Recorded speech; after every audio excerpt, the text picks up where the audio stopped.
আসসালামু আলাইকুম রহমতুল্লাহি ওবরাকাতুহ। বিসমিল্লাহির রহমানির রহিম। আলহামদুলিল্লাহি রাব্বিল আলামিন ওয়াল আকিবাতু লিল মুত্তাকিন ওয়াসসালাতু ওয়াসসালামু আলা নাবিয়্যিহি মুহাম্মাদিন ওয়া আলিহি ওয়া আসহাবিহি আজমাইন। আম্মা বাদ।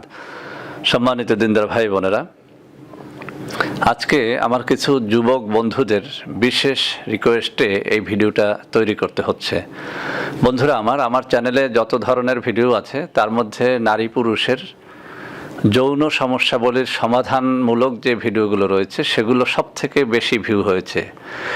এর মাধ্যমে আমি একটা বিষয় সুস্পষ্ট যে আমার এই চ্যানেলের 2 লক্ষ সাবস্ক্রাইবারের অধিকাংশ সাবস্ক্রাইবারই যুবক অথবা যুবতী, অর্থাৎ তারা মধ্যবয়স্ক এবং তাদের সবার কম বেশি যৌন সমস্যা রয়েছে।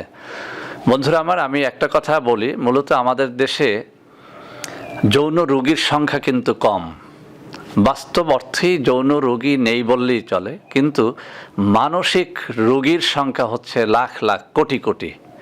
এটি আমি এই কারণে বলি, যার আদৌ কোনো যৌন সমস্যা নেই সেও কিন্তু বারবার ফোন করতে থাকে, স্যার আমার এই সমস্যা, স্যার আমার ওই সমস্যা। এমনকি মেয়েরা পর্যন্ত ফোন করে, স্যার আমার এই সমস্যা। তো আসলে যখন একটু তাদের সাথে কনভারসেশন হয়, কথাবার্তা হয়, তখন কিন্তু সুস্পষ্ট হয়ে যায় যে সে যে সমস্যাটির কথা বলছে আসলে সেটি কোনো সমস্যাই না, সেটি কোনো যৌন রোগ না। এখন এই সমস্যাটি কেন হয়, এত মানসিক রোগী কিভাবে তৈরি হলো আমাদের দেশে? এটা তৈরি হয়েছে রাস্তার ক্যানভাসারদের কথা শুনতে শুনতে। রাস্তার ক্যানভাসার যখন তার পচা নোংরা ঔষধগুলো, বানোয়াট ভাওতাবাজি ঔষধগুলো বিক্রি করার জন্য মানুষ জড়ো করে বলতে শুরু করে যে তুমি যুবক এদিকে আসো, তোমার আসলে লিঙ্গটা বাঁকা, একদিকে দেখো, দেখো তোমার লিঙ্গটা আগা মোটা হয়ে গেছে, গোড়া চিকুন হয়ে গেছে, দেখো তুমি কিন্তু একটা মেয়ের দিক তাকালেই তোমার লিঙ্গ থেকে সাদা সাদা পানি বের হয়, তুমি কিন্তু শেষ হয়ে গেছো, অতএব তুমি আমার ঔষধ খাও। এই ক্যানভাসারের ভয়তে ভীত হয়ে আমাদের দেশের যুব সমাজ আজকে পঙ্গু হয়ে যাচ্ছে, যৌন রোগীতে পরিণত হয়ে যাচ্ছে। তো বন্ধুরা আমি এই কথাগুলো এই কারণে বললাম, এই চ্যানেল খোলার পর থেকে বহু কমেন্ট আমি এরকম পেয়েছি। আমি যথাসম্ভব চেষ্টা করেছি প্রত্যেকটা ভিডিওতে বলার যে আপনারা কেউই যৌন রোগী না, মূলত আপনারা সবাই মানসিক রোগী। কেননা আপনারা যে সমস্ত সমস্যার কথা বলেন এটা কোনো সমস্যা না, এটা হচ্ছে একটা ন্যাচারাল বিষয় যে আপনার লিঙ্গ একটু আগাটা মোটা হবে, একটা গোড়াটা চিকন হবে, বা কোনো দিকে একটু ডানে বামে কাত হবে, এটা ন্যাচারাল একটা বিষয়, এটা কোনো যৌন রোগ না। আবার মেয়েদের দিকে একটু তাকালে সাদা সাদা পানি বের হয়ে যাওয়া, বা প্রেমিকার সাথে বা স্ত্রীর সাথে একটু সান্নিধ্যে থাকলে সাদা সাদা পানি বের হওয়া, এটি কোনো রোগ না। এটি আমি অনেকবার বলেছি। তারপরও অসংখ্য অগণিত ফোন এখনও ওই একই বিষয় যে স্যার আমি আমার প্রেমিকার সাথে কথা বললে, আমার স্ত্রীর সাথে কথা বললে, বা কোনো মেয়ের কথা চিন্তা করলে, কোনো একটা খারাপ বই পুস্তক পড়লে আমার লিঙ্গ দিয়ে সাদা সাদা পানি বের হয়।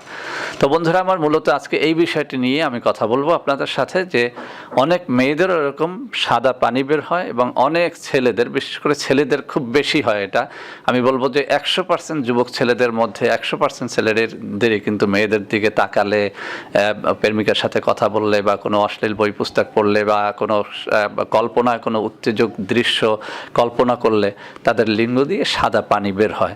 এখন বন্ধুরা, এটির জন্য এত বেশি ফোন আসে যে স্যার এটার জন্য অনেক ঔষধ খাইছি, এটা ভালো হচ্ছে না।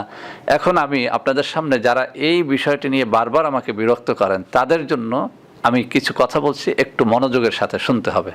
বন্ধুরা আমি একটু প্রথম উদাহরণ দেব আপনাদের সামনে। দেখুন, আমার ডান হাতে একটা গ্লাস আছে, গ্লাসে পানি আছে। বাম হাতে একটা গ্লাস আছে, এই গ্লাসটার ভিতরে কোনো পানি নেই। দেখুন বন্ধুরা, আমি এবার বলছি, এই ডান হাতের গ্লাস মানে হচ্ছে একটা তরুণ যুবক অথবা যুবতী। বাম হাতের গ্লাসটার অর্থ হচ্ছে একজন 60 ঊর্ধ্ব বা 70, 80 বা 90, 95 বছর বয়সের কোনো নারী বা পুরুষ। খেয়াল করবেন কথাটা। এখন দেখুন, ডান হাতের গ্লাসটা আমি বলেছি কোনো তরুণ যুবক বা যুবতী। এখন যে তরুণ বা যুবক এবং যুবতী, তার গায়ের ভিতরে যৌন রস আছে, তার বীর্য আছে, তার সব কিছু আছে। আর যে 80 বছরের বৃদ্ধ বা বৃদ্ধা, তার দেহের ভিতরে কিন্তু এখন এই যে যৌন রসটা শেষ হয়ে গেছে, তার বীর্য শেষ হয়ে গেছে, সে এখন কিন্তু একদম অকেজো হয়ে গেছে, একরকম কোনো মতে সে বেঁচে আছে। আর যে 18-20 বছরের যুবক বা যুবতী বা 18 বা 35 বা 40 এখনও শেষ হয়নি, তার গায়ের ভিতরে কিন্তু বীর্যটা, কামরসটা, এই পানি যেভাবে এভাবে নড়ছে ঠিক এইভাবেই নড়তে থাকে। আমি যখন এই গ্লাস, ডান হাতের গ্লাস ধরে আমি একটু নাড়া দেবো, পানি কিন্তু পড়ে যাবে। আমি বাম হাতের গ্লাস ধরে যদি সারাদিন নাড়াই, টানাটানি করে, বাম হাতের কিচ্ছুই এখান থেকে পড়বে না। ঠিক একটা যুবক বা যুবতী, তার দেহের ভিতরে কামরস, যৌবন রস, বীর্য টকবক করতে থাকে, এরকম পানির মতো টকবক করতে থাকে। সে সামান্য উত্তেজনামূলক কোনো কিছু চিন্তা করলে সেখান থেকে কিছু গড়িয়ে পড়ে। সে কিছুদিন মেলামেশা, স্ত্রীর সাথে মেলামেশা থেকে বিরত থাকলে তার স্বপ্নদোষ হয়। সে একটু খারাপ ধরনের কোনো অশ্লীল ছবি দেখলে, সিনেমা দেখলে বা অশ্লীল কোনো বই পুস্তক পড়লে, রাত্রে ঘুমিয়ে গেলে তার ঘুমের মধ্যে স্বপ্নদোষ হয়ে যায়। অথবা কোনো ধরনের কোনো কিছু ছাড়া বীর্যটা জমা হতে থাকে, একটা পর্যায়ে ঘুমের মধ্যে সেটা বেরিয়ে যায়, এটাকে আমরা বলি স্বপ্নদোষ। কিন্তু এই বাম হাতের গ্লাসের কোনো স্বপ্নদোষ নাই। এই বাম হাতের গ্লাসের কিন্তু কোনো ধরনের মেয়ের কথা চিন্তা করলে তার দেহ থেকে কিছুই বের হবে না, কারণ এটা একটা খালি গ্লাস, কিচ্ছু নেই এর মধ্যে। ডান হাতের গ্লাস সামান্য কম্পনে এই পানিটা উত্তেজিত হবে, এই সামান্য কম্পনের নিচে একটু তাপ দিলে এটা ফুটতে শুরু করবে, কিন্তু বাম হাতের গ্লাসের কিছুই হবে না। এখন আপনারাই বলেন, এই বাম হাতের গ্লাস সুস্থ নাকি ডান হাতের গ্লাসটা সুস্থ? 100% এই ডান হাতের গ্লাসটাই হচ্ছে সুস্থ। আর সুস্থ বলেই এটার ভিতরে রস আছে, যৌন রস আছে, বীর্য আছে, এটা নাড়া দিলে পানি পড়বে, এটা সুস্থ বলেই এটা হবে। আর এই গ্লাসটা অসুস্থ, এটি বৃদ্ধ অথবা বৃদ্ধা, এর ভিতরে যৌন রস নেই, এর ভিতরে পানি নেই, কিছু নেই, এটা একটা খালি অসুস্থ গ্লাস। এটাকে আমি সারাদিন এরকম ঢেলে দিলেও কিচ্ছু পড়বে না, কিন্তু এই গ্লাস থেকে সব কিছুই পড়বে।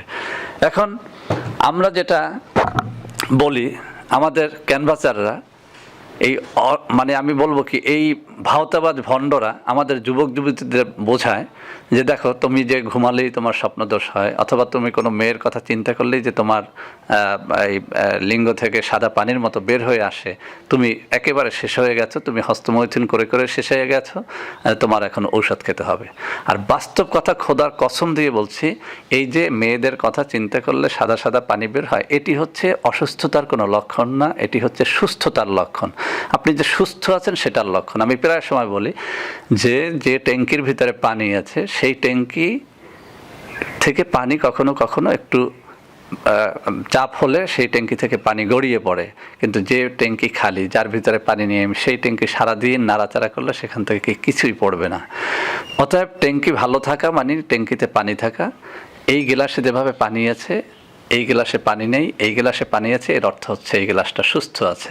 অতএব বন্ধুরা আমার, যাদের দেহ থেকে পানি বের হয়, একটু মেয়েদের কথা চিন্তা করলেই পানি বের হয়, প্রেমিকার সাথে কথা বললেই পানি বের হয়, অশ্লীল বই পুস্তক পড়লেই পানি বের হয়, কোনো কিছু কল্পনা করলেই পানি বের হয়, এর অর্থ হচ্ছে আপনি এই পৃথিবীর মধ্যে যত জোয়ান মানুষ আছে, যুবক মানুষ আছে, সুস্থ মানুষ আছে, তার মধ্যে আপনিও একজন। অতএব আপনি হচ্ছেন পৃথিবীর মধ্যে সবথেকে সুস্থ দেহের অধিকারী একটা মানুষ। আপনার স্বপ্নদোষ হয়, এর অর্থ আপনার দেহে বীর্য সঠিক মাত্রায় উৎপাদন হয়। এখন যদি আপনি এই জিনিসটাকে কমিয়ে ফেলতে চান যে কোনোভাবেই যেন স্বপ্নদোষ হতে পারে না, তাহলে কি করতে হবে? আপনাকে এমন কোনো মেডিসিন দিতে হবে যাতে আপনার বীর্যটা একদম টেনে যায়, আপনার বীর্যটা একদম শেষ হয়ে যায়। আপনি বলেন, এখন আপনার এই বীর্যটা শেষ করে দেওয়া, এটা কি কোনো সুস্থ ডাক্তারের জন্য, কোনো সুস্থ ডাক্তার এটি করবে? কোনো ভালো মানুষ এটি করবে? আপনিও যদি জানতেন যে আপনার বীর্যটাকে শেষ করে দিয়ে আপনার স্বপ্নদোষটা বন্ধ করার মধ্যে কত ক্ষতি, তাহলে আপনি কোনো দিন, আপনাকে 1 কোটি টাকা দিলেও আপনি ঔষধ খাইতেন না। আপনি যদি জানতেন যে মেয়েদের দিক তাকালেই যে পানিটা বের হয়, বা অশ্লীল বই পুস্তক পড়লেই যে পানিটা বের হয়, এই পানিটা জোর করে বন্ধ করার কোনো মেডিসিন খেয়ে যদি কেউ বন্ধ করে, এর মাধ্যমে যে ক্ষতিটা হয় আপনার দেহের, আপনি সারা জীবনের জন্য পঙ্গু হয়ে যান, এইটা যদি আপনি বুঝতেন, তাহলে আপনাকে আমি লক্ষ টাকা দিলেও আপনি এই পানি বের হওয়া বন্ধ করার জন্য কোনো ঔষধ খেতেন না। পানি অবশ্যই বন্ধ করা যায়, কিন্তু সেটি যদি বন্ধ করতে যান, আপনি অকেজো হয়ে যাবেন। এই গ্লাসের পানি আছে, সুস্থ আছে, এই গ্লাসের পানি আমি ঢেলে দিতে পারি, এই গ্লাসের পানি আমি আগুনে টকবক করে ফুটিয়ে এই পানিটাকে একদম শেষ করে দিতে পারি, কিন্তু এই গ্লাসের জন্য এটা মারাত্মক ক্ষতির কারণ। এটি এই গ্লাসের জন্য মারাত্মক ক্ষতির কারণ। এটি মানে পানিটা থাকাই হচ্ছে এর ন্যাচারাল বৈশিষ্ট্য। এটি যখন থাকবে না সেটি হচ্ছে এই গ্লাসের জন্য সবথেকে ক্ষতির কারণ। তো বন্ধুরা আমার, আজকে আমি আমার নিজের লাইফ থেকে একটা ছোট্ট ঘটনা বলেই শেষ করে দিচ্ছি। আমি বলবো অবশ্যই এই পানি বন্ধ করার একটা ঔষধ দিব, আপনি খাবেন না খাবেন সেটি আপনার ইচ্ছা। আমি যখন সম্ভবত অষ্টম বা নবম শ্রেণীতে পড়ি, তখনও আমার এরকম হতো, একটা মেয়ের সাথে একটু সময় কথা বললে অথবা কোনো একটা খারাপ কিছু চিন্তা করলে এরকম পানি আমারও বের হতো। তো আমি এটা নিয়ে খুব বেশি চিন্তা করতাম, অনেক বেশি চিন্তা করতাম, কি অবস্থা এরকম। তো বন্ধুর সাথে সব কথাই বলে, আমি আমার এক চাচাতো ভাইয়ের সাথে আমার সব কথা বললাম। সে বললো যে হ্যাঁ আমারও তো এরকম বের হয়। তা আমি বললাম যে তুমি এটা কেমনে বন্ধ করছো? বললো যে আমি এক কবিরাজের কাছে গেছি, সে আমাকে একটা ঔষধ দিয়েছে, এই ঔষধটা যখন আমি খেয়েছি, একটা ন্যাচারাল একটা ঔষধ, এটার মধ্যে কোনো ক্ষতি নেই, এটা যখন খেয়েছি আমার এটা বন্ধ হয়ে গেছে। তো আমি বললাম কি ঔষধ? সে বললো যে বেলপাতা, দৈনিক সকালে 2টা বেলপাতা রস করে খেতে হবে, সন্ধ্যায় 2টো বেলপাতা রস করে খেতে হবে, তাহলে লিঙ্গ থেকে আর মেয়েদের দিকে তাকালে বা কথাবার্তা বললে আর পানি বের হবে না। তো আমিও গাছ থেকে বেলপাতা এনে বাস 1 দিন 2 দিন খেলাম। একটু কবি সাহিত্যিক টাইপের ছিলাম আমি ছোটোবেলা থেকে, তো খাতার ভিতরে 2 লাইন একটা কবিতা লিখলাম, বেলপাতা খেলে পড়ে যৌবন ঢলে পড়ে। আবার শুনুন কি লিখছিলাম, আমার এখনও মনে আছে। বেলপাতা খেলাম 2 দিন, এরপরে কবিতা লিখলাম, বেলপাতা খেলে পড়ে যৌবন ঢলে পড়ে। তো বাই পরদিন আমার এই ডায়েরিটা আমার মা দেখলো, এবং সে ডায়েরিটার ভিতরে কবিতার লাইন 2টা দেখলো। আমাকে ডাকলো, এটা তুমি লেখছো কেন? আমি বলছি যে এরকম আমি বেলপাতা খেয়েছি। আমাকে অনেক বকাঝকা করলেন এবং আমাকে বুঝিয়ে দিলেন যে এটার মাধ্যমে উত্তেজনার আশা সত্য, কিন্তু তুমি কিন্তু পঙ্গু হয়ে যাবে, তুমি বিয়ে করতে পারবে না, তোমার বিয়ের পরে তোমার সন্তান হবে না, তোমার আজীবন তোমার শেষ করে দেওয়ার বুদ্ধি দিয়েছে তোমার বন্ধু, তুমি এটা বাদ দাও। আমি সেই দিন তওবা করে আমার মায়ের কাছ থেকে তালিম নিয়ে আমি সেদিন সেটি খাওয়া বন্ধ করেছিলাম। আলহামদুলিল্লাহ এখনও 48 বছর বয়সে আমি পূর্ণ সুস্থ।